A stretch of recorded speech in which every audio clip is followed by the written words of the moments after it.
Today, we're diving into a key moment from one of China's most epic tales, Journey to the West. But, this isn't your typical story about a hero's big win.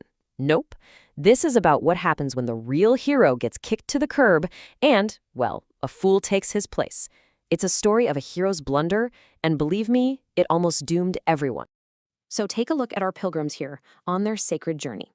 Something is just off, right? The mood is tense, the path ahead looks empty and dangerous, and that's because their guardian, the incredibly powerful Monkey King, Sun Wukong, has been sent away. This leaves a huge power vacuum, and they are about to find out just how vulnerable they are in the worst way possible. So how did they even get into this mess? Honestly, it's pretty simple. The kind, but let's face it, naive Tang Monk was tricked by the lazy Bajie. He fell for it and sent away their most loyal and powerful protector, Wukong. And with that one bad decision, he basically just tore down the group's best line of defense. Now with Wukong out of the picture, guess who's feeling pretty good about himself? You got it, Bajie. He just jumps at the chance to be the new leader. The first thing he does, he shoves all the luggage onto the junior brother, Wujing, and starts strutting at the front of the line, feeling like a big shot. But feeling important and actually being competent, well, those are two very different things.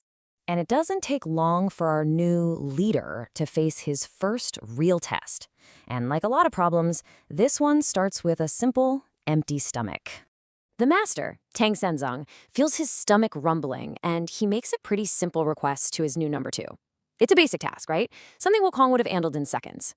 But for Bajie, this simple request is about to be the first domino to fall in a whole chain of epic failures. And this right here just shows you the massive downgrade in leadership. Sun Wukong, the guy they just got rid of, was a force of nature. He could get anything, anytime. Bajie, on the other hand, he faces his very first challenge and immediately decides, yeah, this is really difficult. What's so telling here is what Bajie says himself. After walking 10 miles and finding absolutely nothing, he doesn't try harder. He just complains.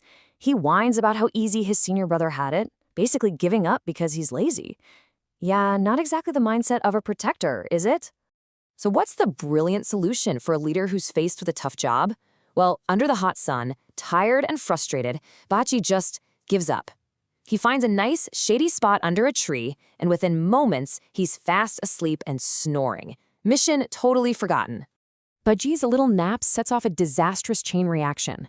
It's a perfect example of how one person's laziness can splinter a whole group and leave everyone in danger. Let's just walk through how this all falls apart.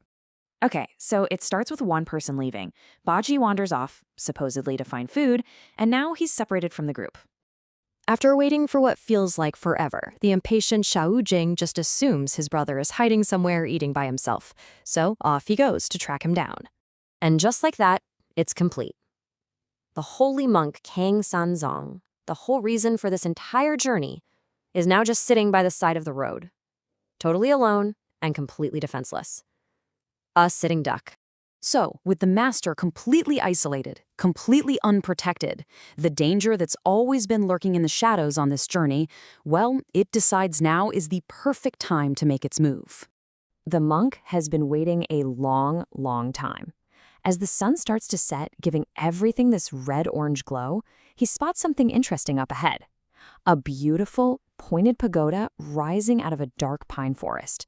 It looks mysterious, almost inviting. And what do you do when you're bored and alone? You get curious. The monk makes a fateful decision. He figures, hey, I'll just wander over to that pagoda and see what's inside. He has no clue he's walking straight into a trap. And there it is. The second he steps inside, he's not greeted by some wise old abbot. He's greeted by a green-faced, fanged monster. The pagoda was just bait, and the monster tells him chillingly that he's arrived just in time to be an extra dish for dinner. There's a perfect Chinese idiom for this. Yang ru hu ko. It literally means a sheep entering a tiger's mouth. And that's exactly what just happened. It describes someone just walking completely unaware into a super dangerous situation.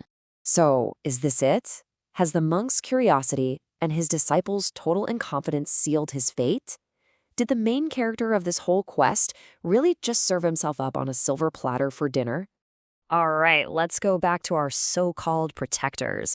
While the monk is facing a pretty grim fate, his disciples are about to get a rude awakening and discover the awful consequences of their actions. So Wujing finds his brother not secretly eating, but sound asleep. After a rude awakening with a rake, they start heading back to camp, probably arguing the whole way. But when they get there, the bickering stops.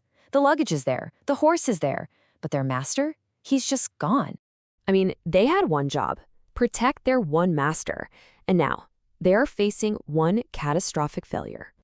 And what about your supposed leader, Bajie? Well, the weight of his failure finally hits him like a ton of bricks. The story says he was so anxious, he was sweating buckets. All that pride and arrogance from before? Poof! Vanished, replaced by pure, cold panic. And that's where we leave them. They are lost. Their master has been captured by a monster and is literally on the menu.